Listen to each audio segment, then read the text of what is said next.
Hello guys, welcome back to our channel. ఈరోజు video వచ్చేసరికి అయితే మనకు వచ్చిన కామెంట్స్ గురించి రీప్లై ఇద్దాం అనుకో. నాకు వచ్చిన ఫస్ట్ కామెంట్ వచ్చేసరికి సో సాడ్ అని పెట్టిండు. నేను ఏదో రీల్ పెట్టినప్పుడు అది పెట్టిండు అనమాట. మనోడు ఫ్రెండ్ గాడు ఉన్నాడు కదా, మీకు నిన్న వీడియోలో ఆయన మొన్న అప్పుడప్పుడు వీడియోలో చూపిస్తుంటా కదా, వీడు ఫోన్ చేస్తుంటాడు డైలీ అనేసి. మనోడు వచ్చేసరికి నిన్ను కటింగ్ చేయించుకున్నప్పుడు అంతేలేమమ్మా నువ్వు కటింగ్ తీపిస్తే బురాన్ ఉంటావని అది అని పెట్టిండు అనమాట, హెయిర్ కట్ చేస్తే. ఇంకోటి తర్వాత వచ్చేసరికి ఎవరో సాయిత్రి అంట, bro best tool for resume and job tools for applications ఏంటి బ్రో అని అడిగిర్రు.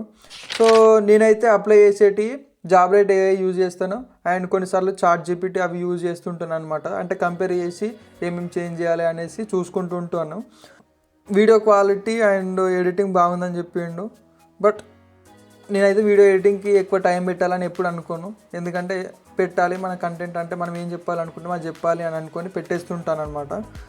తర్వాత వచ్చేసరికి థంబ్నెయిల్ డిజైనరు అనేసి అంటే థంబ్నెయిల్ డిజైన్ చేస్తాడంట ఒక అతను నాకు కామెంట్ పెట్టిండు అనమాట. అంటే నేను థంబ్నెయిల్ డిజైన్ చేస్తాను, నీకు మంచి అంటే ఐ క్యాచింగ్, మనం ఏదైనా యూట్యూబ్ ఓపెన్ చేసి చూసినాం అనుకో, దాంట్లో ఏముండదు, కానీ దాన్ని చూడగానే ఓపెన్ చేసి ఏముందో తెలుసుకోవాలి అనే ఆత్రం ఉంటుంది కదా, అట్లాంటివి క్రియేట్ చేయగలను, నాకు పింగ్ చేయండి మీకు ఇంట్రెస్ట్ ఉంటే అని. అంటే ఆయన దగ్గర నుంచి మనకి ఒక మార్కెటింగ్ చేస్తున్నాను అనుకోవచ్చు, కానీ మనకి ఇప్పుడున్న సిచ్యువేషన్లో మనం మార్కెట్ చేయించుకునే అంత స్టేజ్లో మనం లేదు కాబట్టి